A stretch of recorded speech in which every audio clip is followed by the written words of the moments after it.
período pré-colonial, ele vai de 1500 a 1530. Estamos abordando em uma questão,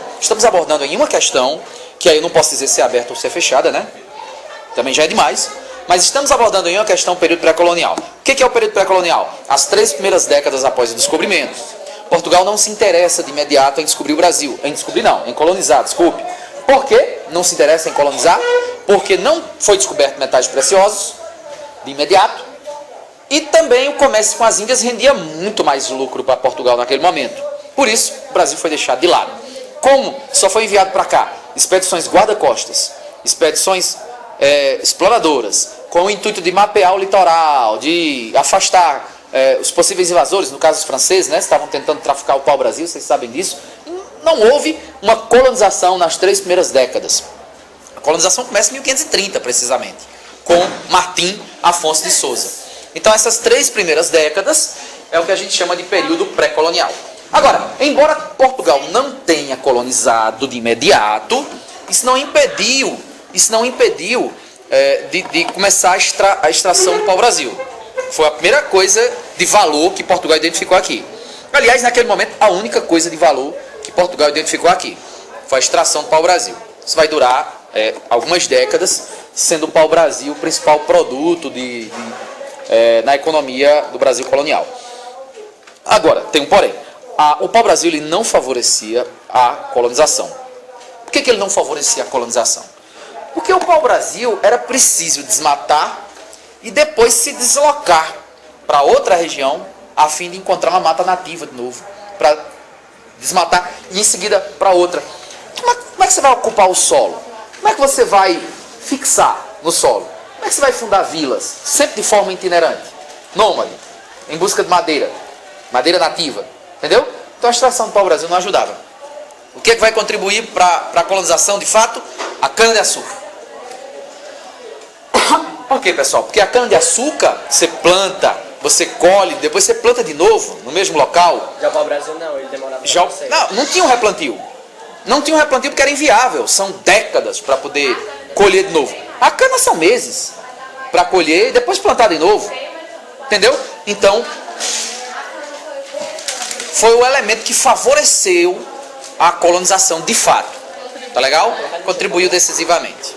Tá ok? Pois bem, senhores, então estamos abordando esse assunto do Brasil pré-colonial. Outro assunto que estamos abordando, e não podemos falar sobre colonização sem tocar nesse assunto, é a questão da escravidão, né, gente? Então, falar de Brasil colonial sem tocar no ponto da escravidão é impossível. É importante o que eu vou dizer agora. A igreja, ela protegia os índios da escravidão. Agora, ela fazia vistas grossas e até mesmo incentivava a escravidão do negro africano. Repetindo, a igreja aceitava a escravidão do negro africano, mas não permitia a escravidão do índio, do negro da terra. A questão é, por quê? Nós dissemos aqui, são 3 fatores. Primeiro fator, olha só, o índio era útil para a igreja, porque o índio, ele tinha conhecimento da fauna, da flora, ele tinha conhecimento de ervas medicinais, de trilhas, da geografia local. E o negro? O negro não sabe de nada, ele vem de outro continente, é tão ignorante quanto o europeu, vem de fora, não sabe de nada disso. Então é preciso proteger o índio tem algo a nos ensinar. E o negro não tem nada para nos ensinar, porque ele não sabe de nada, assim como a gente também não sabe de nada aqui da América. Tá legal? Então esse é o primeiro fator, a utilidade do conhecimento que o índio tinha. Tá legal? Segundo fator, a religião de origem africana era tida pelos católicos como pecadora, como diabólica. Porque era o Umbanda, o Candomblé. Então, a igreja católica tinha esses credos como diabólicos. Ainda hoje tem preconceitos. Se você fala de um terreiro de Candomblé, há quem mude de calçada, vá para outra calçada, atravessa a rua. Entendeu? Então, imagine no século XVI. É claro que o religioso católico entendia que estava fazendo um favor ao negro, ao tirá-lo da África e trazê-lo como escravo para a América. Porque ele estava tirando ele de um antro de pecado, onde ele não tinha possibilidade de salvação, estava trazendo ele para a América, para ser escravo, é verdade, mas seria batizado, poderia ter sua alma salva, entendeu? Então, nesse sentido, era um favor que a igreja estava fazendo para o negro ao escravizá-lo. E a religião do índio? Ah não, a religião do índio é uma religião natural, era vista até com um certo romantismo, era vista até com uma certa ingenuidade. Ele escutou a natureza, escutou uma floresta, ele escutou um rio, entendeu? Então, não havia grandes problemas.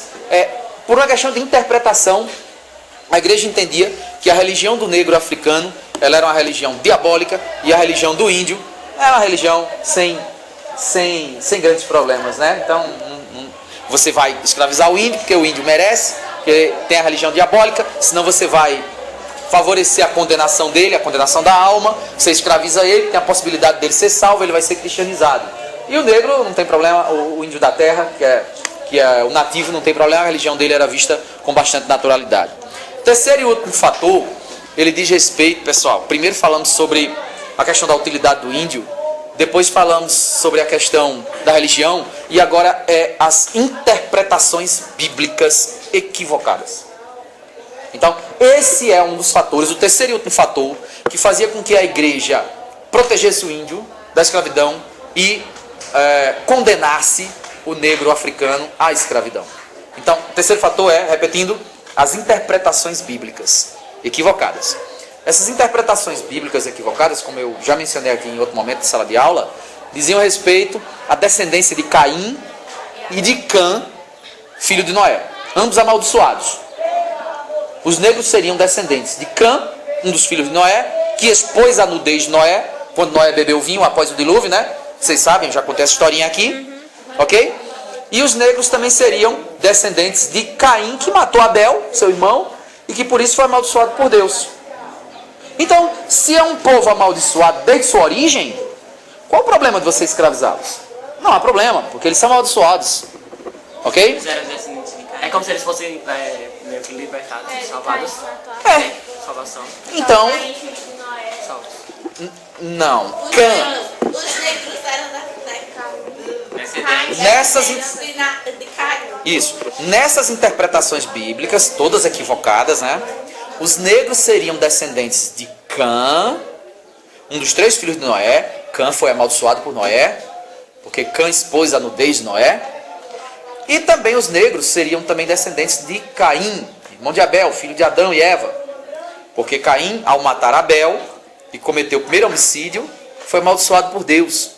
Então, tratava-se de uma crença segundo a qual os negros seriam oriundos, teriam origem lá numa pessoa que foi amaldiçoada e que por isso mesmo era um povo maldito e sem problemas para você escravizá-los, já que eles não são igual a nós, porque eles são de uma origem amaldiçoada, sem problemas para escravizá-los. Então, o conjunto dessas crenças, dessas interpretações, desses valores, fez com que a igreja entendesse que o negro não tinha problema de escravizá-lo, o negro africano, e o índio você protegia, até porque o índio eles usavam mão de obra indígena nas missões, entendeu? Quem assistiu o filme A Missão, eu ouvi falar que Lucinha passou algumas cenas no ano passado, sabe bem que nas missões jesuíticas os índios trabalhavam para os padres.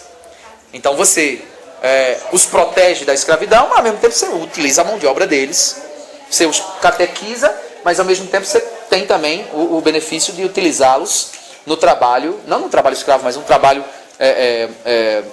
por exemplo, de construir. Pronto, mais ou menos isso. Era a utilidade do índio, como eu já disse. Os índios eram de Caim, né? Ok, não, os índios não. Os negros. Negros. Os índios não. Os negros, de origem africana. Ok, pessoal, então estamos abordando isso. Diga. De Noé. Seu pai. Eu contei essa historinha aqui em outro momento. Pessoal, então, tudo bem. Oi?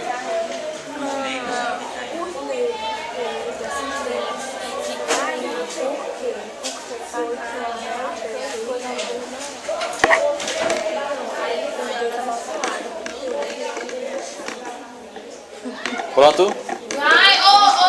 Vamos lá, depois no outro momento vocês vêm aí. Ok, então outra questão que estamos abordando na nossa prova de um modo geral, a economia e a sociedade colonial. De um modo geral, séculos XVI, XVII, século XVIII, entendeu? Como é que era a sociedade, de um modo geral, a economia do Brasil colonial? Eu até coloquei isso no teste. É claro que tinha testes diferentes, modelos diferentes, teve gente que pegou questão parecida com essa que eu vou dizer agora, teve gente que não pegou. Mas é assim, ó, você tinha o latifúndio era a grande propriedade rural, né, fazenda. Você tinha a mão de obra escrava como centro também. A mão de obra assalariada no Brasil era muito pouca, quase nada, ok? Mão de obra escrava é que era a tônica. Você tinha a monocultura, que é o cultivo de um só produto, no caso do Nordeste açucareiro, cana, ok? E você tinha o sistema de plantation. O sistema de plantation, certo? Ele destina essa monocultura ao mercado externo, ao exterior, para exportar. Ok? Então você tem o latifúndio sempre presente no Brasil. Você tem a mão de obra escrava, grande motor da economia, Brasil colonial. Você tem a monocultura, o cultivo de um único gênero, no caso do Nordeste açucareiro, já disse, cana. E você tem também o sistema de plantation, que destinava esse cultivo ao mercado externo. Latifúndio é o quê? Latifúndio é uma grande propriedade rural. Uma grande fazenda.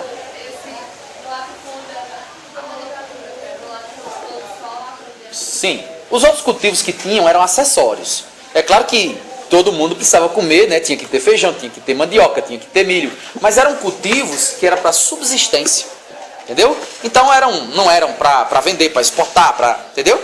Então esses outros cultivos acessórios serviam para subsistência, enquanto que quando a gente fala de monocultura, um só cultivo, é porque o destino era exportação, era plantado em larga escala, em quantidade, etc. Senhores, temos uma abordagem sobre esse aspecto da economia, né, como um todo. Nós também colocamos na prova, não podemos deixar de colocar, a questão do Nordeste, do Brasil holandês, né? Da presença dos holandeses aqui, principalmente que diz respeito a Pernambuco, ao nosso estado. Então não podemos deixar de colocar isso. O Nordeste açucareiro e dentro da questão do Nordeste açucareiro, a presença holandesa aqui. Sabemos que os holandeses invadem o Nordeste por conta da União Ibérica. A União Ibérica, sem a União Ibérica não tinha invasão holandesa.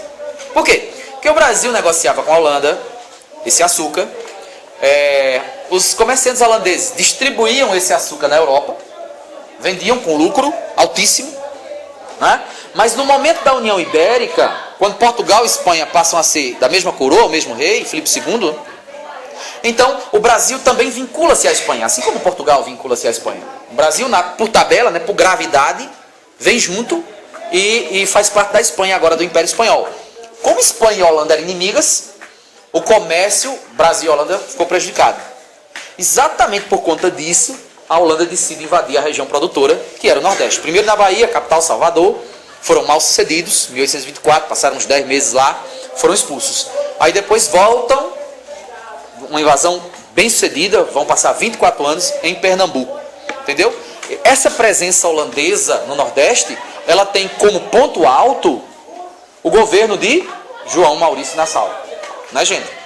Aí Nassau implementa pelo menos 4 benfeitorias que entram para a história.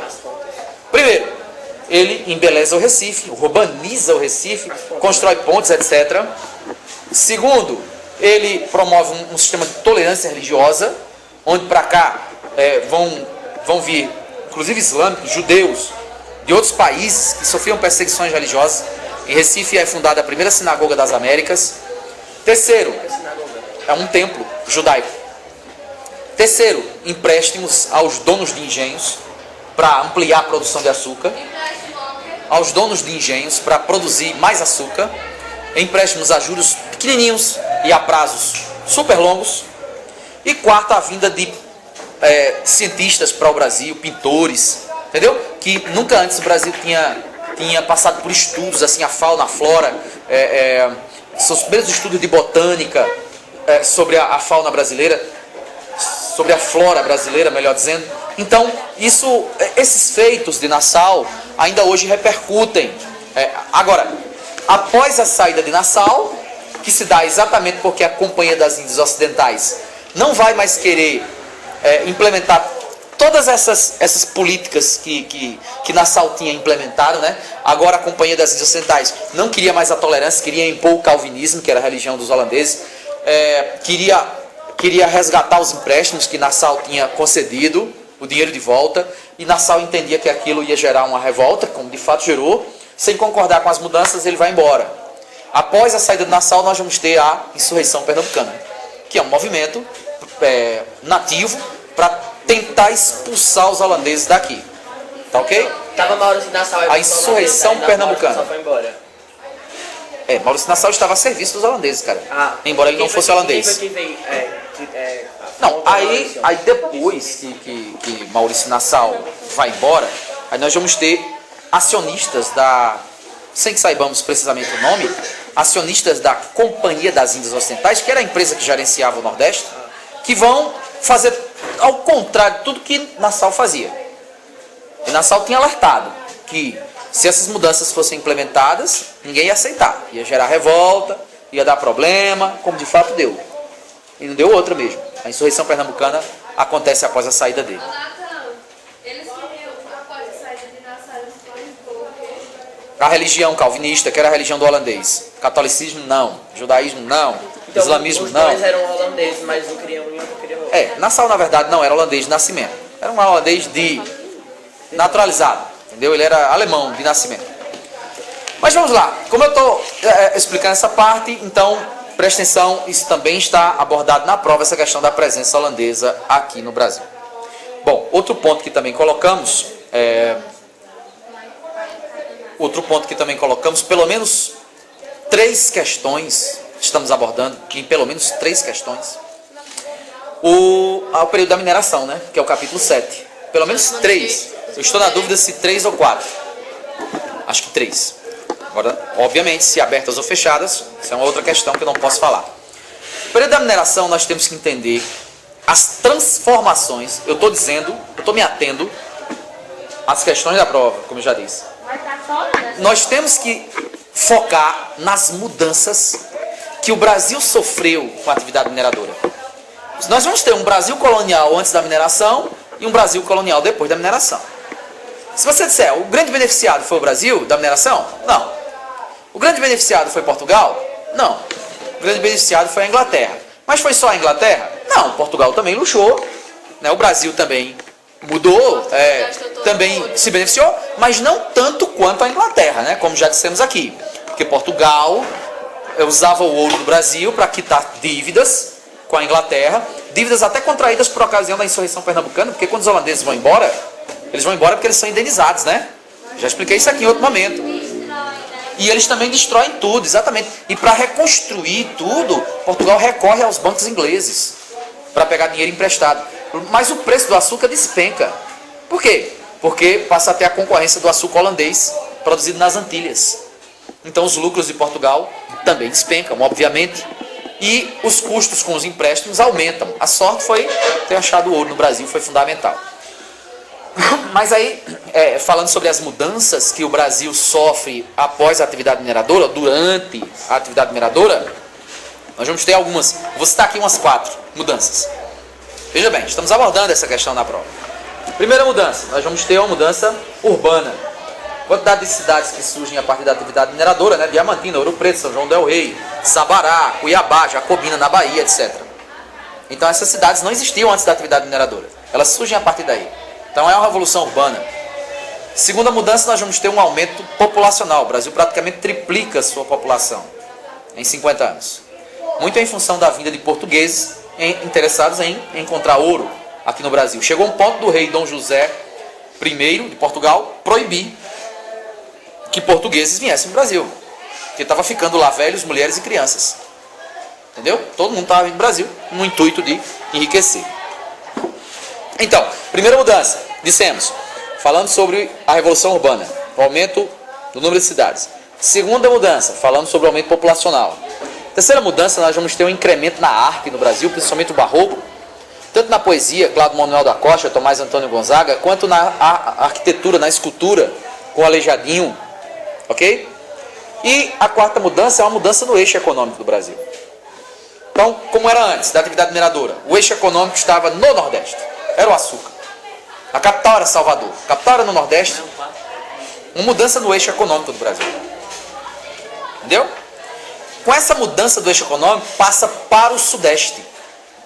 Então, do açúcar para o ouro. E aí você vai mudar a capital também, porque a capital tem que estar próxima onde tem a riqueza. Se era em Salvador, era porque o açúcar no Nordeste era a riqueza. Então passou agora para o Rio de Janeiro, porque está ali no Sudeste, próximo à região mineradora, onde tem a riqueza. E Rio de Janeiro, tanto era a maior cidade do Sudeste, quanto ficava no litoral, fica ainda, e isso facilitava o embarque desse ouro para a Europa.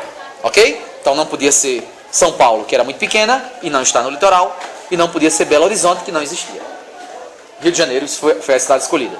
Então essas 4 mudanças, elas são significativas no Brasil do século XVIII, do século do ouro. Repetindo, a primeira delas falando sobre a quantidade de cidades, a segunda delas falando sobre o aumento populacional, a terceira delas nós falamos sobre a arte, e a quarta delas falamos sobre a mudança do eixo econômico do Nordeste para o Sudeste. Tá certo? Senhores, ainda sobre a atividade mineradora, nós também abordamos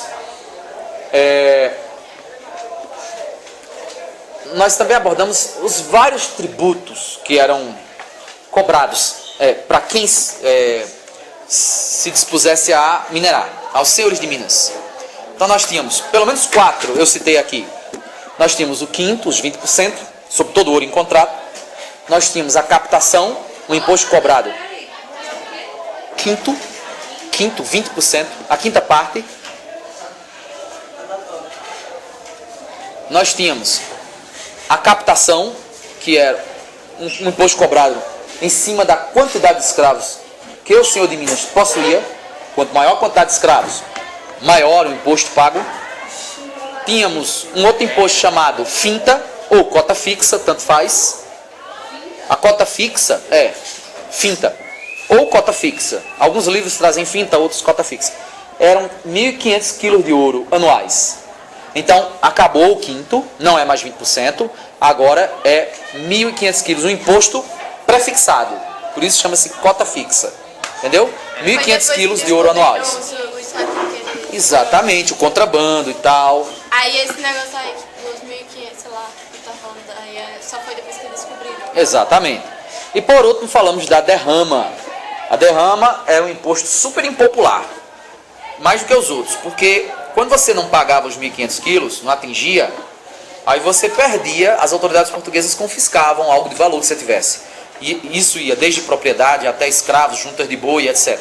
Entendeu? Então, na prática, eles agiam como alguns agiotas que tomam, quando você não paga, algo que você tem de valor. Contanto que o agiota nunca perde, a coroa portuguesa também nunca queria perder. Ok?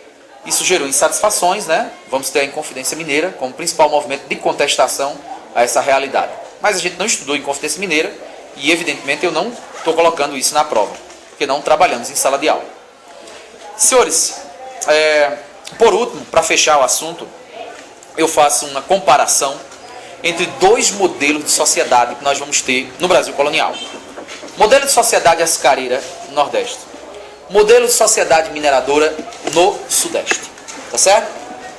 Você tem o auge da sociedade açucareira, que é no século XVII, e você tem o auge da sociedade mineradora, que é no século XVIII. Tá legal? Nordeste açucareiro. Vai falar sobre os bandeirantes. Sim. Vou falar sobre isso já já. Antes que eu me esqueça,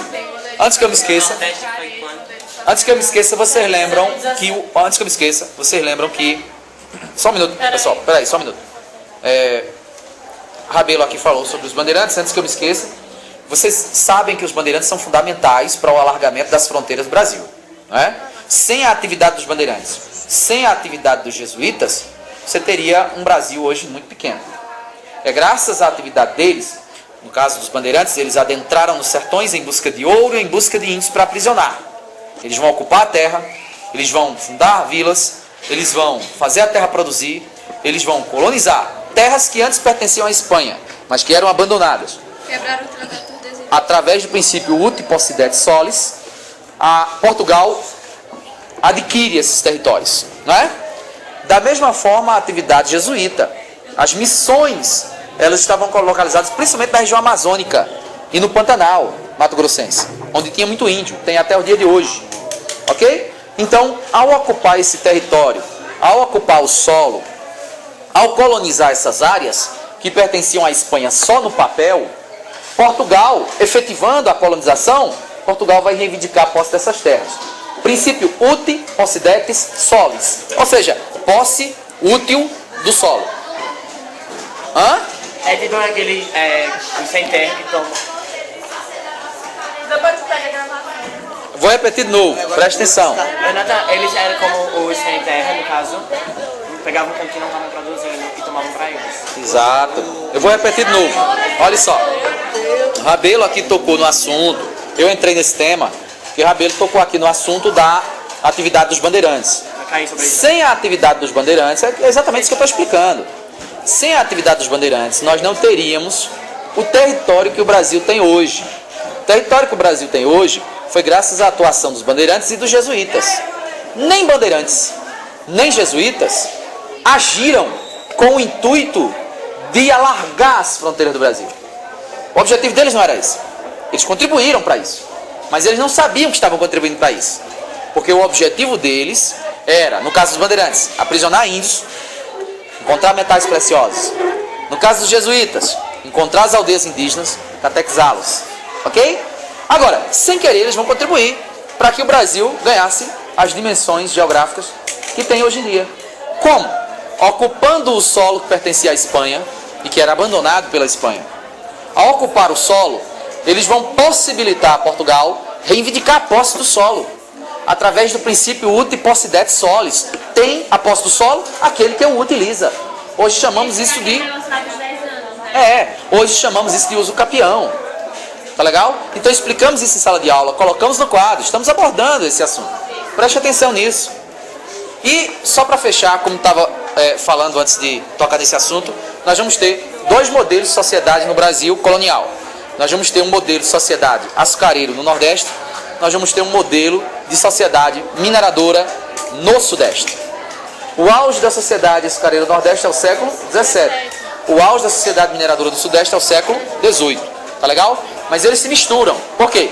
Porque embora no século XVII não houvesse a sociedade mineradora, no século XVIII tinha a mineradora e a açucareira.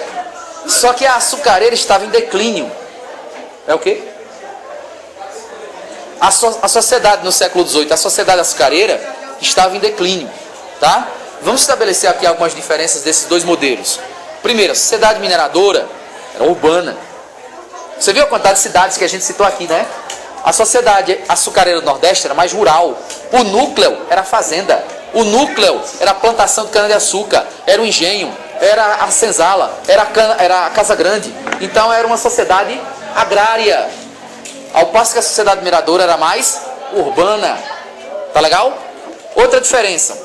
Dentro dessa sociedade urbana, você vai ter uma série de profissões que são típicas das cidades e que não tinha na sociedade mineradora, porque não se faziam necessárias, tipo professores, arquitetos, engenheiros, médicos, advogados, etc.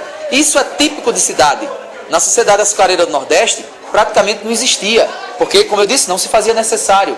Então nós vamos ter uma dinamização na sociedade mineradora, em termos de camadas sociais, de classes sociais, de sociedade, de profissões, que não existia no século XVII na sociedade açucareira do Nordeste.